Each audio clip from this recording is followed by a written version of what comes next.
Olá! Rastreamento do câncer de próstata. À primeira vista, parece uma daquelas coisas óbvias que todo mundo deveria fazer para cuidar da saúde, não é mesmo? Só que a verdade é que essa é uma das decisões médicas mais complexas e cheias de detalhes que existem. Vamos mergulhar fundo nisso para entender o porquê. Pois é, essa é a pergunta de $1 milhão. Para muita gente, fazer os exames de próstata parece algo rotineiro, quase obrigatório nos cuidados com a saúde. Mas, como a gente vai ver, a resposta está bem longe de ser um simples sim ou não. Então, para começar, o que exatamente significa fazer um check-up da próstata? Normalmente a conversa toda gira em torno de dois exames principais. De um lado tem o famoso exame de toque retal, que permite ao médico sentir fisicamente a glândula, sabe? E do outro, o exame de PSA, que é um teste de sangue que busca por um marcador que pode indicar alterações. Essa dupla é a base do rastreamento tradicional. E é exatamente aqui que a história começa a ficar um pouco mais complicada. A grande verdade é que esses exames não são perfeitos, longe disso. Muitas vezes, os resultados podem acabar gerando mais dúvidas do que certezas. Basicamente, os resultados podem levar a dois tipos de erro. Tem o falso positivo, que é quando o exame aponta um câncer que na verdade não existe. E tem o falso negativo, que é o contrário. O exame não detecta um problema que está lá. E claro, os dois cenários têm consequências bem sérias.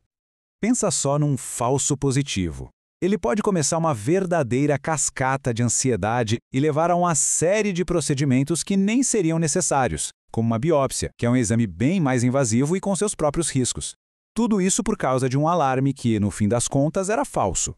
Mas o problema vai ainda mais fundo. Agora a gente vai explorar um dos conceitos mais surpreendentes de todo esse debate: a ideia de um câncer que, na verdade, talvez nem precisasse de tratamento. E olha, este é um fato que choca muita gente. A grande maioria dos tumores de próstata cresce de forma tão, mas tão lenta que, em muitos casos, eles nunca chegariam a causar um problema sério durante a vida inteira de uma pessoa. Isso nos leva a um termo super importante aqui: sobrediagnóstico, ou overdiagnosis. É basicamente o ato de encontrar esses cânceres inofensivos que, se ficassem quietinhos lá, provavelmente nunca teriam afetado a saúde de ninguém. E essa citação resume o dilema de uma forma perfeita.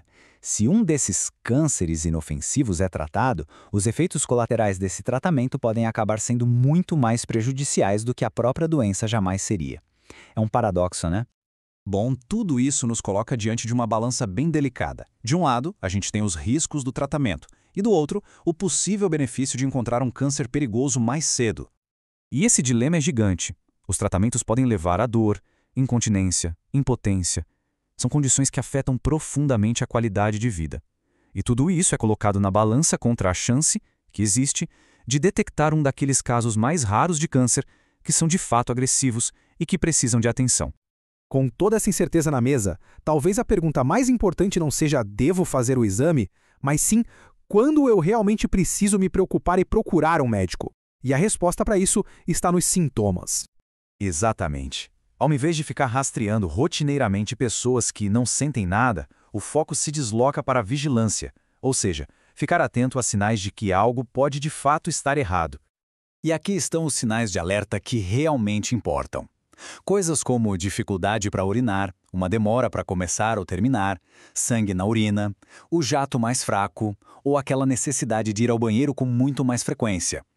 Estes sim são sintomas concretos que justificam uma avaliação médica bem detalhada.